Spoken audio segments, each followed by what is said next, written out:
Hello everyone, ये video में अपन मेधावी स्कॉलरशिप के बारे में बात करने वाले। तो मैं बहुत कम वीडियोस में एक बात बोलता हूँ कि वीडियो अगर पूरा देखो तो ही देखना, नहीं तो वीडियो छोड़ दो, क्योंकि ये एक सेंसिटिव वीडियो होते हैं स्कॉलरशिप रिलेटेड। इसीलिए मैं कम वीडियोस लाता हूँ, क्योंकि गाइस इसमें छोटी सी भी गलती के कारण तुम्हारा करियर बर्बाद हो सकता है।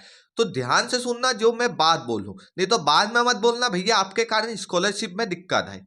तो मेधावी स्कॉलरशिप सिर्फ पे एमपी के स्टूडेंट के लिए। अगर आप सोच रहे हो ऑल इंडिया कोटा से ले सकते हो, जिससे भी लो कॉलेज, आपके पास एमपी डोमिसाइल होना कंपलसरी है, मतलब निवासी प्रमाण पत्र होना कंपलसरी है। ठीक है, इसके बाद एक इंपॉर्टेंट बात कर लेते हैं कि अगर आपने 12th एमपी बोर्ड से की है तो वहां पे 70% से अबव होना, मतलब 70% से ज्यादा होना। और अगर सीबीएसई या आईसीएसई बोर्ड से की है तो 85% से ज्यादा होना। अब यहाँ सीबीएसई वाले ये मत कमेंट करना कि भैया ये तो हमारे साथ डिस्क्रिमिनेशन है।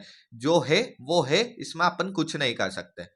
और एक बात मैं अच्छे से स्पष्ट कर देता कि बेटा 10th की मार्कशीट से हमको लेना देना नहीं है, लेकिन एक बात ध्यान रखना 11th की मार्कशीट कंपलसरी होती है, क्योंकि स्कॉलरशिप के टाइम पे लगती है। ये बात कोई नहीं बताता। अब जनरल हो, ओबीसी हो, ईडब्ल्यूएस हो, एससी हो, एसटी हो, हर कैटेगरी के लिए अप्लीकेबल और सेम लेवल पे। ऐसा नहीं है किसी को ज्यादा अमाउंट आएगा किसी को कम आएगा, जैसे कि हर स्कॉलरशिप में होता। मेधावी सबको लीनियर तरीके से ट्रीट करती है। अगर आप कोई सी भी कैटेगरी से लाए करते हो तो सेम अमाउंट डिपॉजिट होगा, सेम टाइम पे होगा, उसमें कैटेगरी का कोई रोल नहीं है।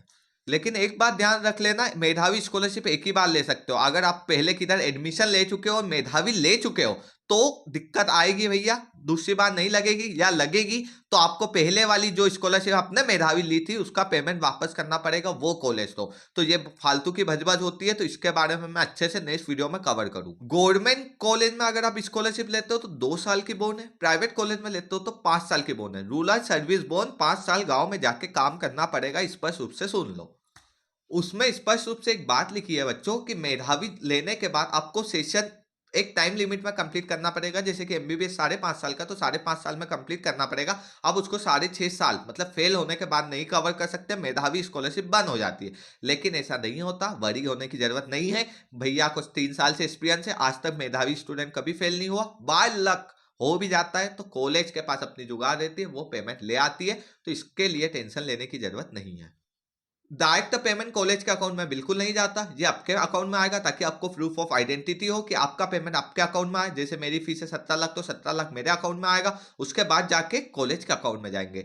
तो आपको 5 दिन के अंदर कॉलेज के अकाउंट में डालना रहता है पेमेंट, जब आपके पास गवर्नमेंट के थ्रू आता है। और कोई सी भी कॉलेज फोर्स नहीं कर सकती, ये इलीगल है कि कोई सी कॉलेज अगर आपको फोर्स करती है कि पहले आप पेमेंट भरो, उसके बाद जो पेमेंट आएगा वो आप रख लेना, ये नहीं होता है। लेकिन कॉलेज वाले डॉक्यूमेंट में लिखाते हैं कि अगर वहां से पेमेंट की दिक्कत आती है तो आपको भरना पड़ेगा, लेकिन ऐसा नहीं होता, क्योंकि लाखों बच्चों की जिंदगी का सवाल रहता है। बहुत सारे बच्चे स्कॉलरशिप लेके रखते हैं, तो किसी के पास भी इतनी औकात नहीं है जैसे कि प्राइवेट कॉलेजेस की फीस है कि वो 15 लाख 17 लाख भर दे। बेटा सच बात है, बहुत सारे किसान के बेटे हैं तो नहीं भर सकते, तो इतना वरी होने की जरूरत नहीं है। पेमेंट आ जाता है, लेट आता है तो सभी बच्चों का आता है, तो ऐसी चिंता की बात नहीं है। काफी बच्चे पूछते हैं कि भैया कितने नंबर चाहिए, क्या कट ऑफ चाहिए, कितने नंबर का हमको मेधावी लगती है। तो बच्चों इसका यहाँ पे लेना देना कुछ नहीं है।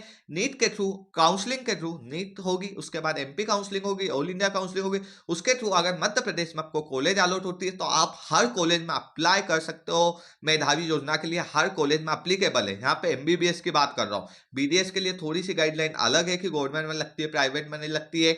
जेई के लिए अलग गाइडलाइन है, उसमें रैंक मैटर करती है। तो आप बोलोगे तो मैं नया वीडियोस बना दूंगा। अब तीसरी मोस्ट इंपोर्टेंट बात, अगर यहाँ तक सुन रहे हो तो एक अच्छी टिप्स देता हूँ। देखो बच्चों, अगर तुमको रिक्वायरमेंट की क्या क्या डॉक्यूमेंट लगते हैं उसका मैं एक वीडियो लाने वाला हूं, तो चैनल को सब्सक्राइब जरूर कर लेना। इनकम लिमिट की बात करें, जो कि बहुत इंपॉर्टेंट बात है, जिस पर आप कमेंट करोगे तो भैया मैंने काफी ज्यादा सोर्स ढूंढे, काफी ज्यादा पीडीएफ पढ़ी, पूरे गूगल सोर्स मतलब सब कुछ देखने के बाद 6 लाख इनकम लिमिट आ रही है। लेकिन जहां तक मेरे को इन्फॉर्मेशन है वो बढ़ के 8 लाख हो चुकी है, लेकिन वो मेरे को ऑफिशियल तरीके से डॉक्यूमेंट नहीं मिला। लास्ट टाइम मेरे को मिला था, वो मेरी पेनड्राइव में शेयर हो, तो मैं ट्राई करूंगा कि नेक्स्ट वीडियो में उसको अपडेट करूं कि क्या मतलब रियल में कितनी इनकम लिमिट है। तो उसका थोड़ा सा वेट करो, बाकी अच्छे से पढ़ाई करो। स्कॉलरशिप रिलेटेड कुछ भी दिक्कत आती है भैया से पूछ सकते हो। लास्ट ईयर अब मेरे जितने मेधावी वीडियो देखोगे उस पर मैंने हर वीडियो पे कमेंट किया और सबकी हेल्प की है। आप पर्सनली वो लोगों को मैसेज कर सकते हो, कनेक्ट कर सकते हो, एक एक कॉल उठा के हेल्प की है। और इस बार मैं काफी अच्छी सरप्राइज लाने वाला हूं बच्चों, काफी मतलब आप बोलोगे